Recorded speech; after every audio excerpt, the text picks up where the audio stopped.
Welcome to another episode of How to Be Happier for Entrepreneurs. Today, we have Nicole all the way from London on our show. How are you, Nicole? Hey, Brad, I'm really good. Thanks. How are you doing? I am awesome, as usual. So, this is a really, really cool topic we're going to talk about today because I always wanted to serve kids in some capacity, and you're doing that now. So, I'm a little jealous and want to hear so much more about this. So, let's just jump right in.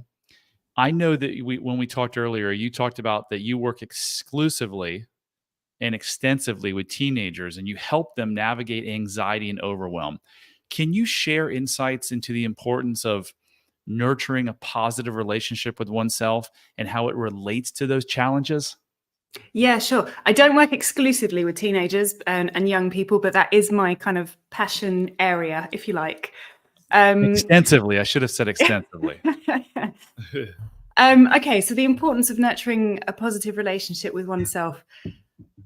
Really, I think that is the basis of, strong foundations in life, a positive relationship with ourselves. And I've listened to some of your other podcasts, and I know you've talked about this extensively with other people as well. But really, what I've learned over the years through my own journey, through working with multiple, however many people I've worked with now in the capacity as a hypnotherapist and a coach, but also I used to be a teacher.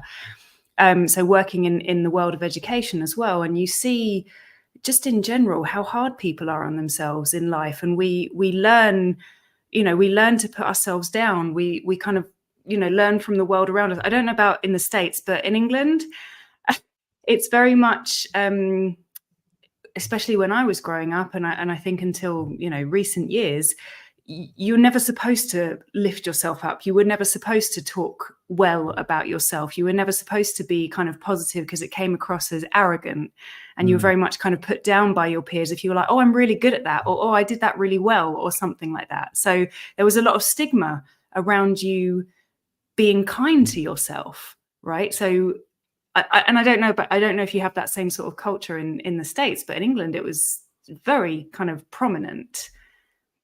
Yeah, I mean, to some degree, we do. Why do you think people do that? Why do you think people talk to put themselves down and talk negatively to themselves?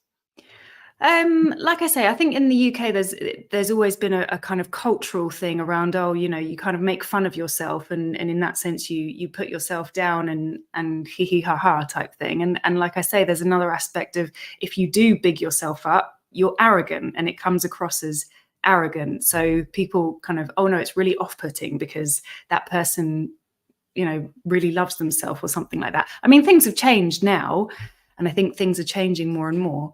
But in terms of nurturing a positive relationship with ourselves, it is, it's that inner dialogue. And if you're constantly putting yourself down and you're constantly telling yourself how rubbish you are at something, or, that you're, I don't know, you don't look good, or you don't come across well, or all of these things all of this dialogue that we have going on in our heads, it's like if you have a best friend that's constantly putting a friend, let's say, that's constantly putting you down, hopefully you're not going to maintain that relationship for very long, because every time you're with that person, you're like, oh, I feel horrible.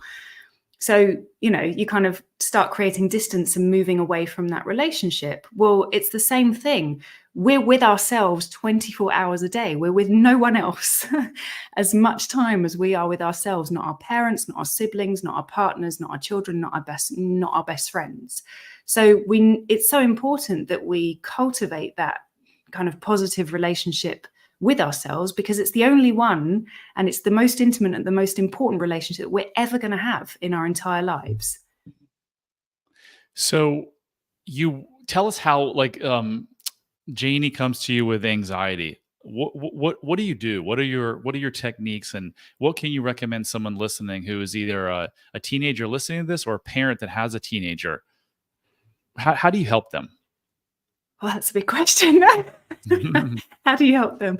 I have a lot of tools. I've done a lot of different trainings over the years, and I'm constantly doing trainings. I've started a master's recently as well in applied positive psychology and coaching psychology. So I'm constantly learning new things and new ways of helping people. So a teenager comes with anxiety, which is usually coupled with low self-esteem and lack of confidence and things around that.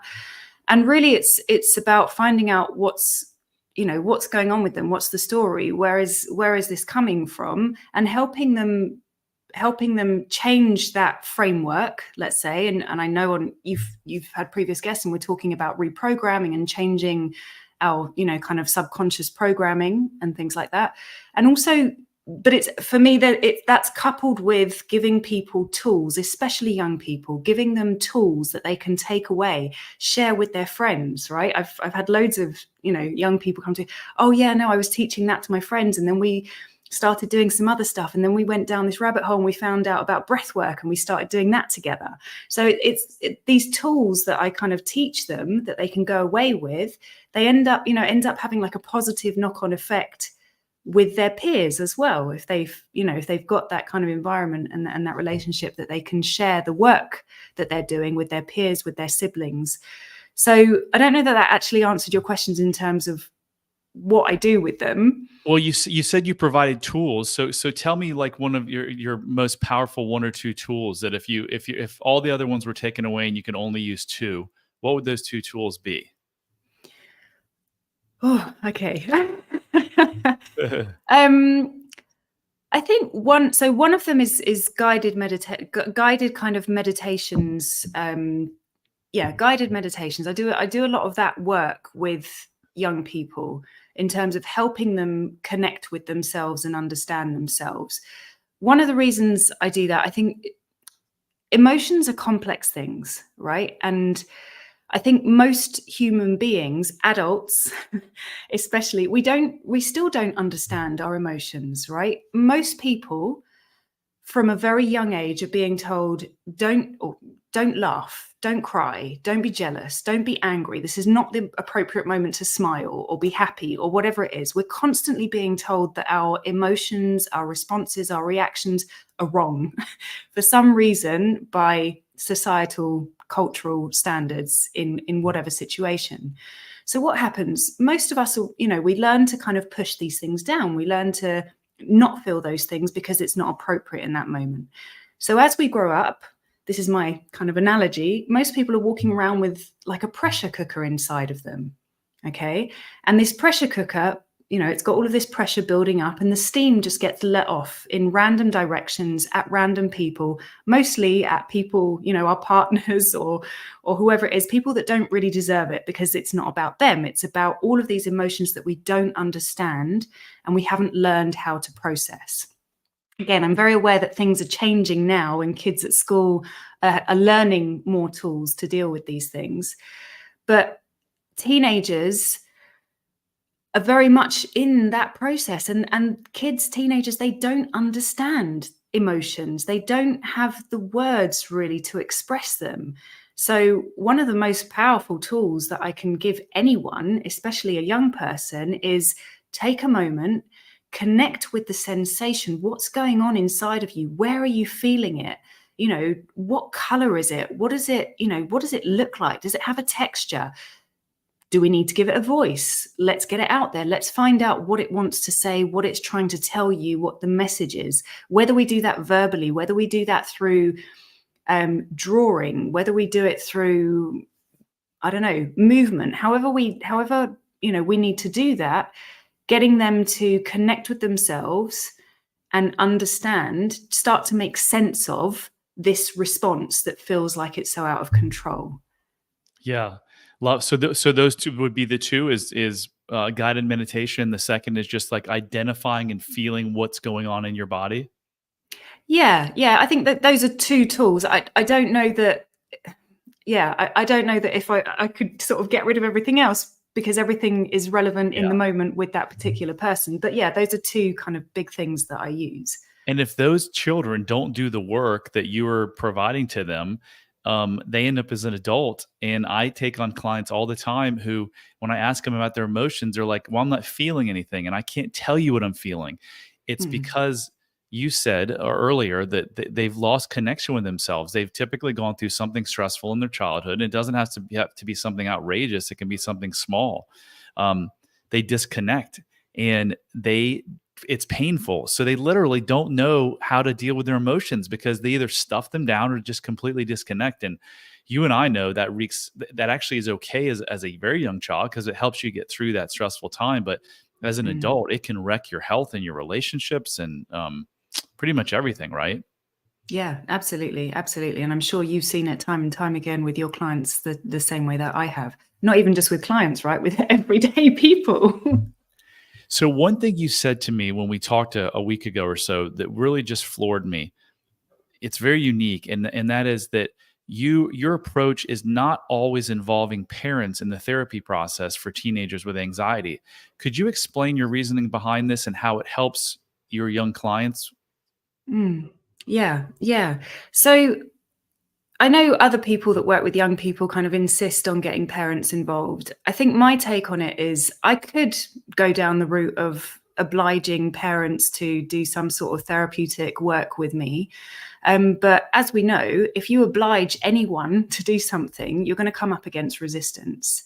So I would rather I would rather work with people that want to engage with, not rather, I only work with people that want to engage with me. I don't take on anyone that's fighting me from the off because there's no point, right? They're not at that point where they want to do the work, they're willing to engage, they're willing to make changes. So it's just a non-starter really. So in terms of not obliging them to work with me in a therapeutic context, I don't know that I've got a particular rationale around it. I'm working with their child. They are involved in that process. So there'll always be a conversation with the parents and there'll always be kind of regular updates with the parents. If the parents then want to come and do some work with me, then that's great. Then we can do that work. But and when I say child, I don't work with anybody under kind of 15 or 16. So I don't work with young children. And also a part of that is kind of, when they're 15, 16, they're mature enough to engage. They have to be mature enough to engage in this process. If they're not mature enough, then again, I won't take them on as a client.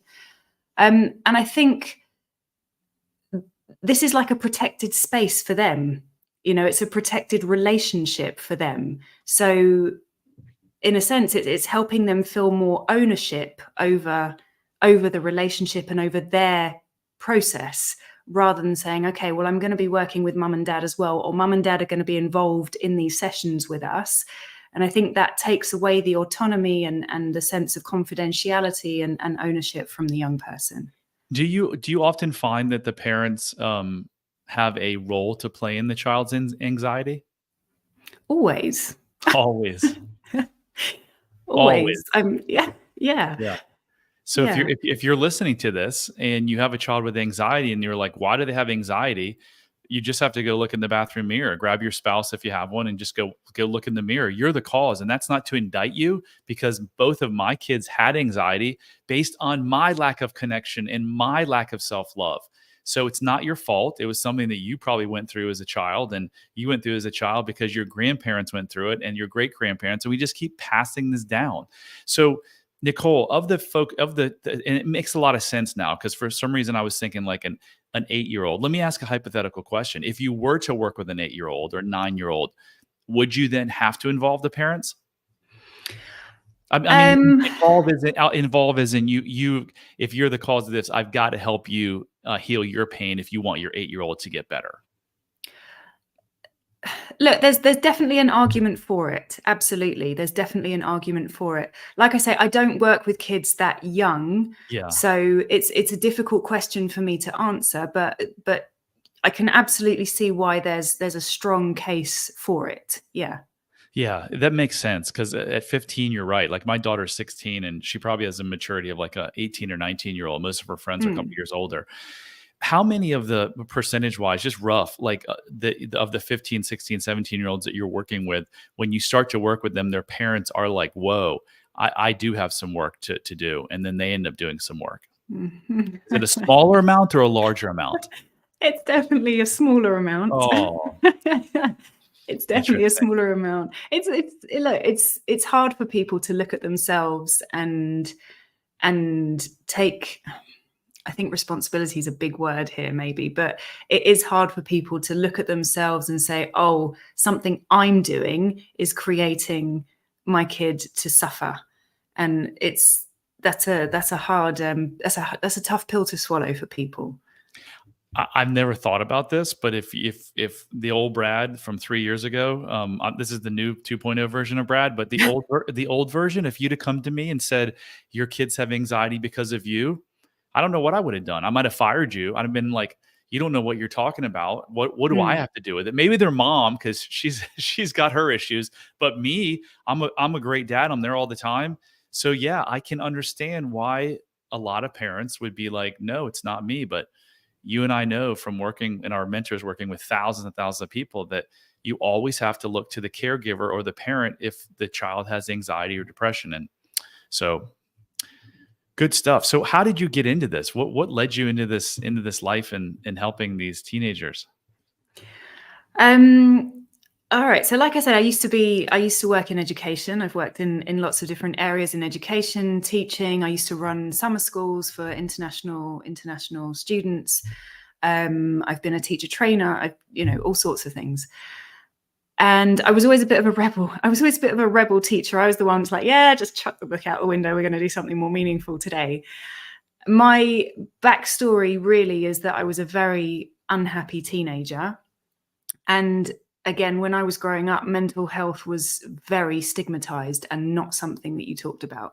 It was not something that was openly talked about. And if you were suffering with depression or something like that, it was more like, okay, you might need to go to a kind of what's the correct word, like a mental health facility. Is that, I don't even know if that's the right way to. Hospital. Yeah, exactly. And it was, yeah. So I went through my own struggles very much so as a teenager and felt very isolated and very alone and didn't feel like I could talk to anyone really. And I remember going to a couple of, I can't remember if they were psychologists or psychiatrists or whatever at the time, probably a psychologist or a counselor. And I remember particularly one session sitting there and this woman said nothing to me like the whole time. I was 16. I was in this terrible place. And she said nothing to me the whole time. She was literally just sitting there waiting for me to say something. And I was, this is a load of BS. Like, why? What makes you think? I know you from nothing. What makes you think that I should just walk in here and trust you with my deepest, darkest pain? And I walked out of the session. And I was like, yeah, no, I'm not doing that again.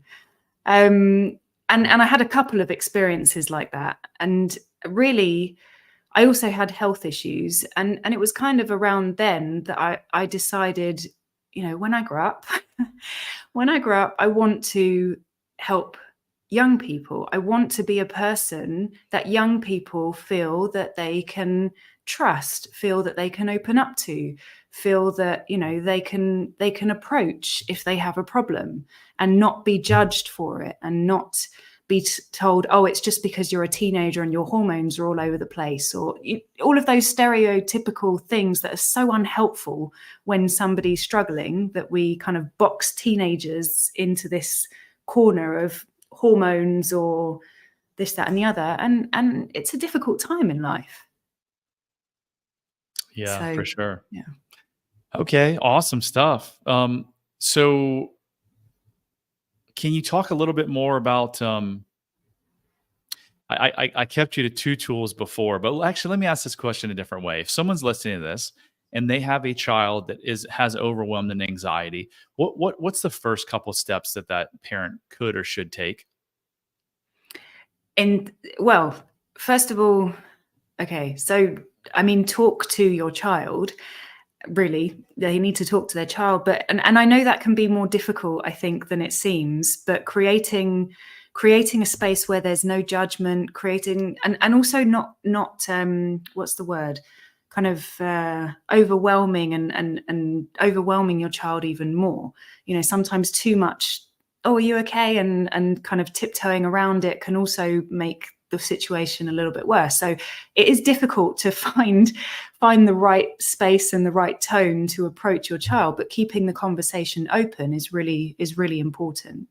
Asking them, how are you feeling? Do you want to talk about it? how can I help is a good question. What do you need today, or do you need anything specific from me today? Can I help you in a particular way today? Can I support you, or something like that? Obviously, go and if you feel, speak to your child about getting some support from somebody, and maybe ask them what kind of support they think they need. You've obviously got doctors that you can go and see to get support. You've got people like you and I who work in a different way. You've got to find the right avenue as well. Do your research, and before kind of jumping into working with somebody, make sure that you're having a conversation with them. Make sure that your child is meeting that person as well and feels comfortable with that person. I always speak to the parents first and then speak to the child. And at the end of a consultation, and most business people will tell me that I'm crazy for doing this, but at the end of a consultation, I will always say to the young person, the client, go away and think about it. Make sure this feels right for you, and then come back and tell me what you want to do. I don't want you or need you to make a decision here and now. I don't need you to pull your credit card out here and now. I want to make sure that you're engaging in this process from a place of, yes, this is the person that I feel comfortable doing this with. Wow, that's awesome. Really awesome. So could you share with us a success story or an example of how this approach has transformed a young client's life despite the anxiety and the challenges they were facing? Yeah, I've got one particular person in mind. A 16-year-old whose family situation was really, really messy, really messy. And I remember at the time, this person was, getting in fights at school, had been excluded from another school, was kind of getting into loads of conflicts with teachers and telling them to go to different places. And was constantly getting into trouble at school. And as I was, started working with this person, and kind of the family situation was becoming clearer and clearer, I was thinking, oh my gosh, how am I going to help this person? Because at the end of the day, they come away from me and they go right back into the middle of this, this show and this situation.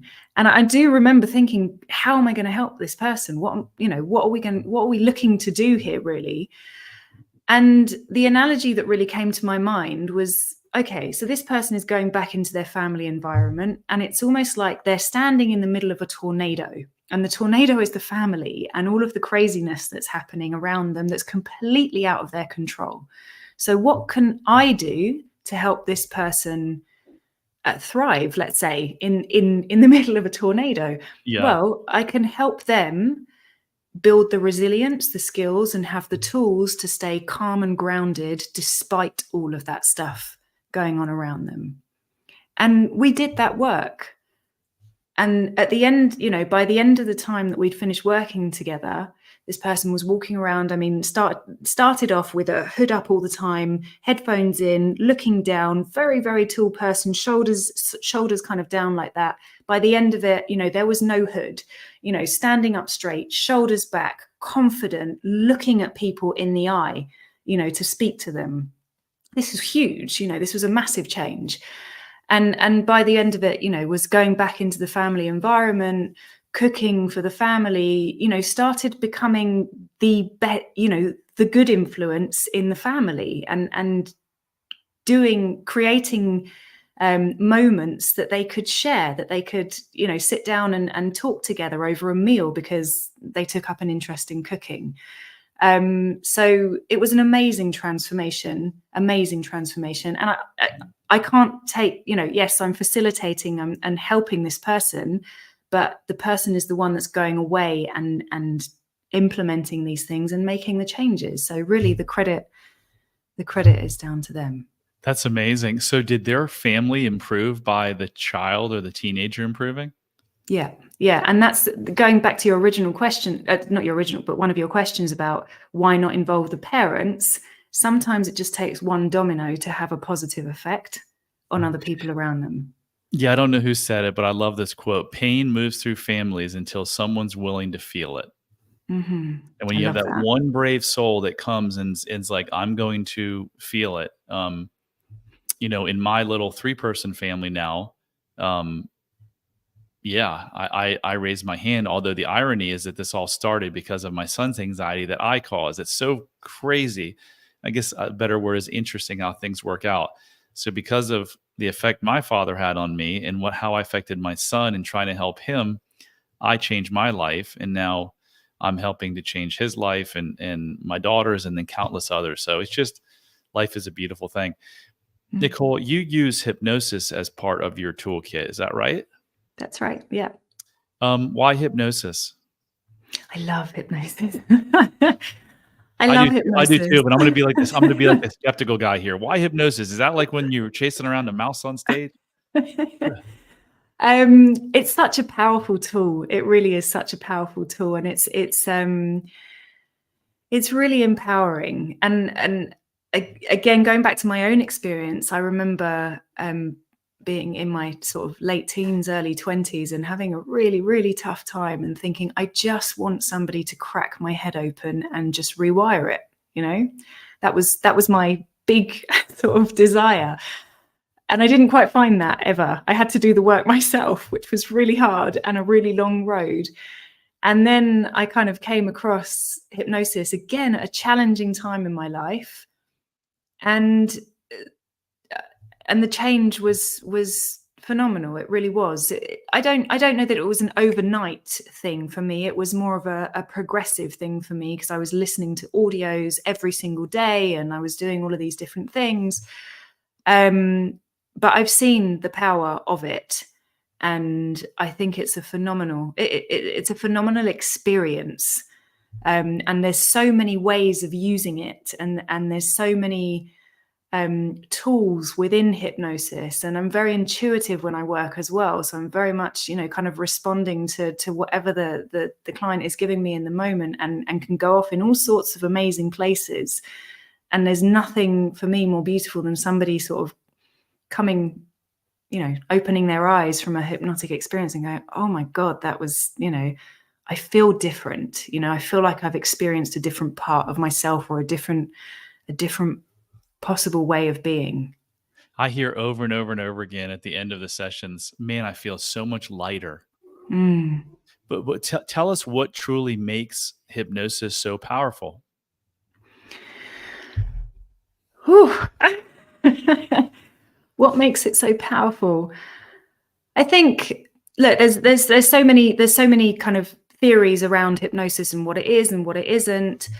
Really, it's for me, when I'm doing trance hypnosis anyway, because you can do trance and non-trance hypnosis. When I'm doing trance hypnosis, there's that sense of, kind of inward focus and concentration, but also kind of that what we're doing in theory is bypassing what we call the critical faculty, and getting straight to the subconscious mind, where a lot of hypnosis is based around parts work, parts therapy. So the idea being that we have lots of different kind of parts in our mind that are running different patterns of thought, feeling, and behavior. So by kind of lowering the kind of conscious interference, if you like, and being able to get directly to the parts that are doing the patterns of thought, feeling, and behavior that we don't want them to be doing, we can communicate with them directly and say, look, hey, you've been doing a great job until now, but it's no longer in alignment with who this person is and where they want to be going. So how about we find you a different job, get you something else to do, because you've already proven that you're a key player and we need you on the team, but we just need you to do something different. And it's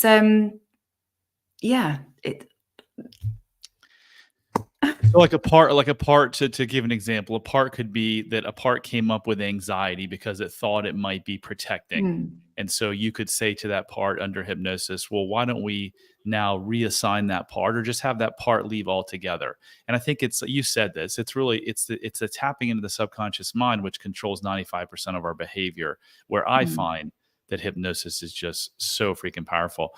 One last question, and then we'll ask how people can reach you.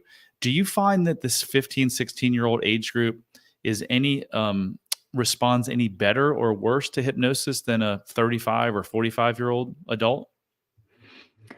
Um, Again, it very much depends on the rapport that you've got with them. As long as they feel safe, as long as they feel that they trust you, then there's no reason why they shouldn't be as responsive as anyone else. And really for me, that's what this is all about. It's all about the client, doesn't matter what age they are. As long as they feel safe and they trust you, they'll be as responsive as they need to be. Love it. How can people best reach you, Nicole? I'm moving away from social media at the moment. So my website or email is the best place. My website is nicolemazzucato.com or email info@nicolemazzucato.com. Would you like to spell that for us really quickly? Yeah, sure. NicoleMazzucato.com. And that's info at, right? Yeah, info at or just the website. Yeah. Well, Nicole, keep doing your amazing work because when you help teenagers, you help the world. So thank you so much for coming on the show today. Thank you so much for having me, Brad, and great work with the podcast and everything that you're doing. So yeah, keep it up and congratulations. Thank you. So that concludes another episode of How to Be Happier for Entrepreneurs. If you liked it, please share it. Please get the word out. We'd love to spread this light and joy to others, entrepreneurs and even non-entrepreneurs. So until next time, remember, love heals all.